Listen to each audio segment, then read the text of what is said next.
Black people never help each other. We never stick together. We are the most retarded culture in the world for that. I always say that. You know, for some reason, when black people get something, they think that they can't share with other black people because that other black person is going to take it from them. But that's when someone's giving you something. You know, culturally, because we were slaves, I guess we feel that we need another culture to make us, to validate us, to get us from one level to the next. But, you know, it's to be expected. It's human. You know, we just got a black president there, 7 years ago. Things are just changing. So now black people are sticking together. But yeah, the old black man felt they had to shit on each other to survive. It was a survival tactic. You know, it's not excusable, but, you know, I understand it. But yeah, we can't act like we stick together because we don't.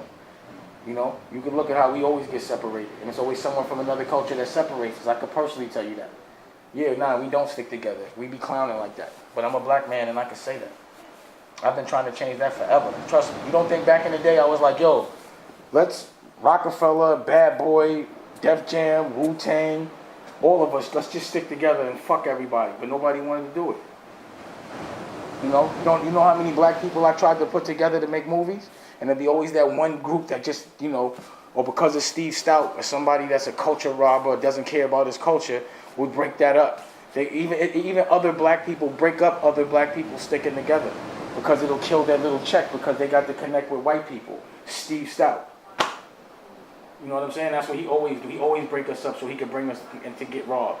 Like a guy like Steve Stout will always take the people that are protecting, you know, the creative, and eliminate them so he could rob the creative, just so he could get his money, even if it kills that black man or that person's brand, like he did with Mary J. Blige. Like how I was against him putting Jay's whole name on a $40 sneaker, just so they could get a check. How he had Jay doing Budweiser with a Confederate flag for a check. That's not good for your brand. You know? I wouldn't do it like that. That's his approach. I don't like that dude because he doesn't care about his culture. You know what I mean? And he's a liar. And I watched him tell me all the LL Cool J's business and Nas's business when they weren't doing well. So I never trusted him. And I also watched Biggie Smalls' crew put lipstick on him and a wig on him when he fell asleep. That's how I first seen him. So I couldn't respect him from that day. He also tried to rob us for Clue, and I had to run up in his office and tell him, cool your jets. You know, he's a guy you got to regulate. He's a sneaky guy. He's a nerd.